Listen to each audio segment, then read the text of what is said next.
What's up, guys? Kiana here, and today we're going to get into the 10 tips I have to help you pass your real estate exam on the first try. So let's get right into it.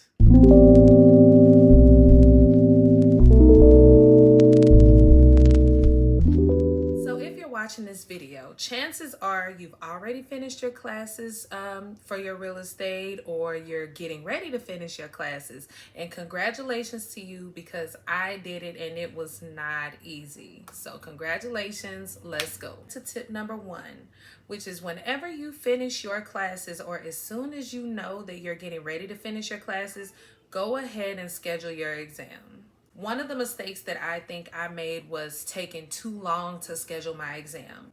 I understand that you need a break because it's a long process, and depending on what process you went through, whether it was online or if you did in person, those classes, that information, it was a lot. And sometimes our brains need a break once we focused on so much, or we've learned so much information in a period of time. So definitely take your break if you feel you need to do so, but don't take too long, because it is my best suggestion to go ahead and get it out of the way while it's still fresh on your mind. Number 2, study your vocabulary words. In my opinion, the real estate exam, whatever state you're in, it's almost what they call a glorified vocabulary test. Studying your words is so vital, because in real estate, the terms that they use can be used interchangeably, and they also have multiple meanings. So an easement, for instance. You have an easement, a pertinent, you have a utility easement, you have easement by necessity, you have easement in gross.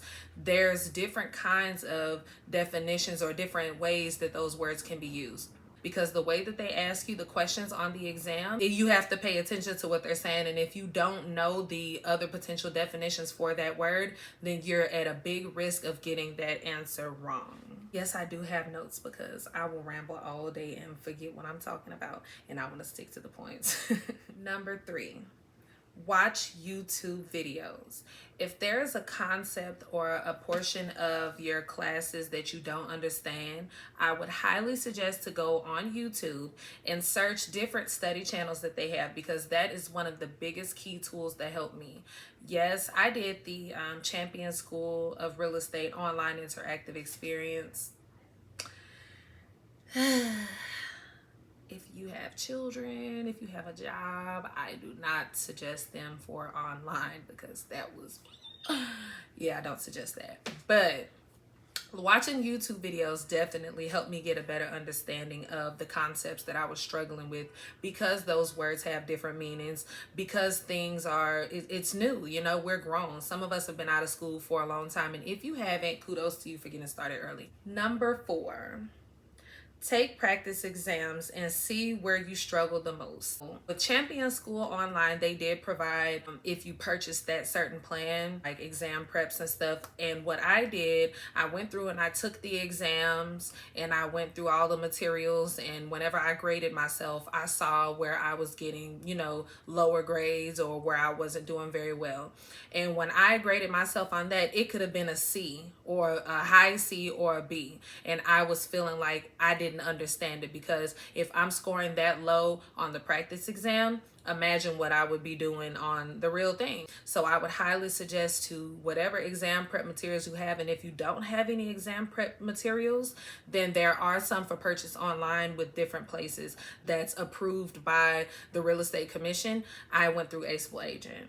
Number 5, have someone do flashcards with you, or make flashcards for your words. There's almost like, I want to say 500 real estate vocabulary words. Getting your hair done, pull them out. If you riding in a car with your friends, pull them out. If you watching TV, pull them out. You want to take a hot bath and chill, pull them out. When you wake up in the morning, I suggest, after you brush your teeth and you meditate, or you do whatever your morning routine is, go ahead and start looking at some words before work, on your lunch break, when you get off, when you're riding in the car. Like, they have different ways. Put it on YouTube whenever you're in your car. I was reading the words back to myself, saying them out loud. I recorded myself reading my words, and I would play it like through headphones, or I would play it when I was in a car driving wherever I was going. Anything I could to try and beat that information into my head. That's what I did, and it definitely worked. Number 6, make sure you get a good night's rest. Don't be out all night. Don't be trying to celebrate. Don't be trying to do anything the night before that test that's going to have your brain clouded, or that's going to have you fatigued, and you're not going to be able to focus. And sometimes whenever you drink coffee or you have certain stimulants, it might make you overthink. And I didn't want to have to do that because I'm an overthinker anyway. So try to get you a good 7 to 8 hours of sleep that night. Get up early enough so that you can get some breakfast in your system, because your brain needs the fuel, the energy from the food that you're putting in your body to help you to perform better, to think better. And also, when you schedule your test, I would suggest possibly doing it early in the morning, because that's whenever our brains are a little bit more fresh with, you know, being able to make decisions or being able to do certain things. You're more fresh in the morning, and then as the day goes, then your energy starts to decline and you're not all the way at your best. Number 7, I would suggest reading your local or state real estate commission requirements for what you need to do to prepare to get ready to take the exam. Whether it's having 2 forms of ID, whether it's registering a certain thing, whether it's making sure you have all of your hours turned in, whether it's anything, go ahead and get your background check done, get your fingerprints done, and all of that prior to you taking your exam, because the faster you get that stuff done, the less time you're going to have to spend waiting to get in the game. Because once you get your test taken care of and they get all your scores and everything, and they have to send it wherever it needs to go, you want to be able to hit the ground running. You want to be able to go ahead and jump in, get to your mentor, and start getting real estate deals, start doing business, start getting your feet wet so that you can get that experience. Number 8. Use all of the time that they give you once you take that exam. When you get in that room, they're going to give you a certain amount of time. I don't remember exactly how much time, and I don't remember, what's what, but I highly suggest take all of the time that they give you. If you got to get up and go get some water, if you got to go use the bathroom, if you got to go fart, if you got to go sneeze, whatever you got to do, use that time.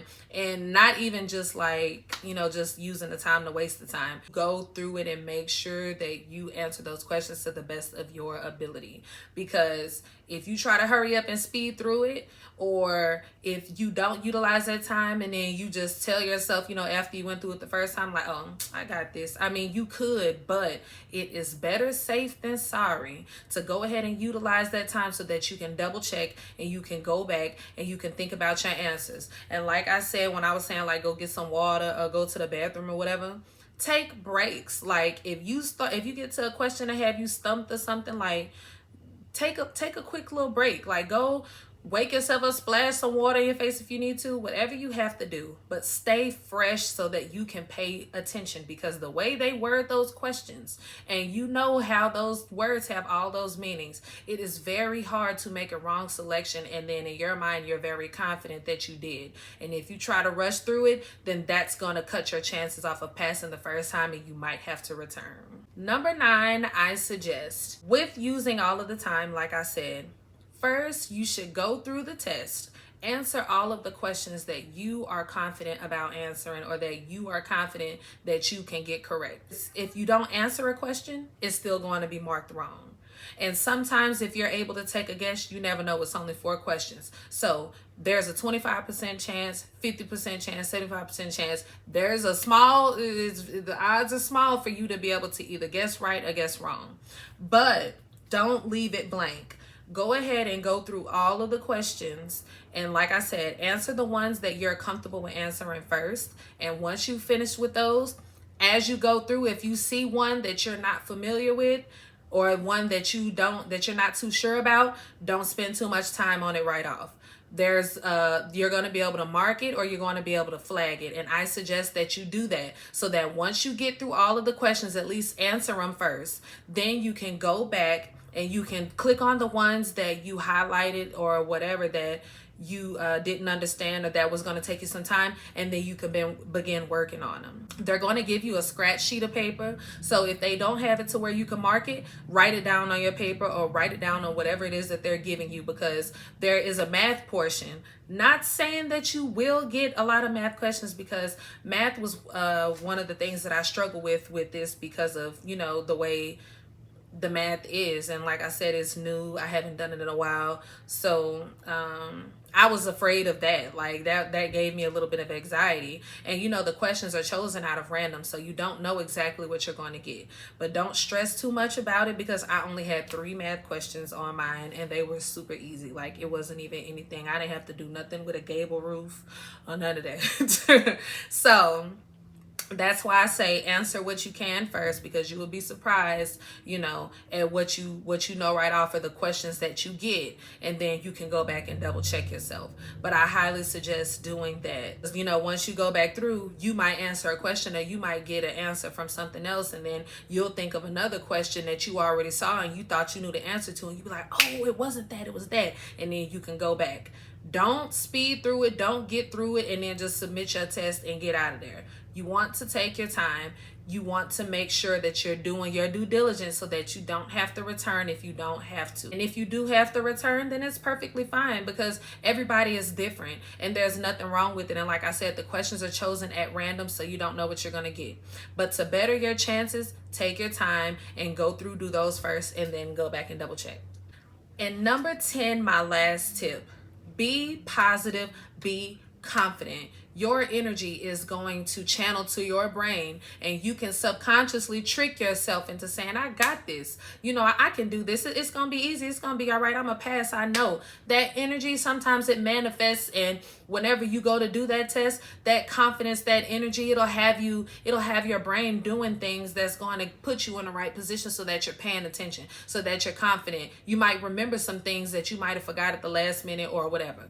But being confident in yourself, praying, meditation, being at peace, whatever you need to do, but let that energy work for you, being confident in yourself, because you got this. You went this far and you did all of these classes, you did all of the hours, you did any exam that got you to be able to pass so that you were qualified to take the test to begin with. So be confident in yourself. I'm proud of you, because it's hard. If you're watching this video, like I said, you are already there or you're on your way there, and I applaud you, because being an adult or choosing to do something that nobody's forcing you to do can be hard, and it's a mature step, and I'm really proud of you, because I'm proud of me for sure. If you have any questions, you can definitely hit the link below to contact me. You can write your comments. Is there any tips that you guys have that helped you pass the exam? Put it in the comments. Like the video so that the algorithm can get out to other people. It's about sharing information. It's about helping somebody else, because you never know. And you can't sell every house. You can't get every deal. Everyone has a different audience. Everybody has family. Everybody's just here to lift each other up. That's what we're here for, and that's what I'm here for. So if you have any tips, if you have anything that helped you, drop it in the comments. 2 people that I will recommend, or 2 channels that I will recommend, is Jonathan Goldforth. Like I said, it's not sponsored, but he was great. Jonathan Goldforth and Joe with Prep Agent. Those 2 can help you a great deal. So good luck on your test. Take your time, be confident, get all of your business handled prior to taking the exam, and don't put it off too long, because you'll never be perfect. It's never going to be perfect. You're never going to be all the way ready. And sometimes that procrastination pushes us further and further away from our destiny and what we could and should be doing. So be confident, get it together. You got this. Let's go.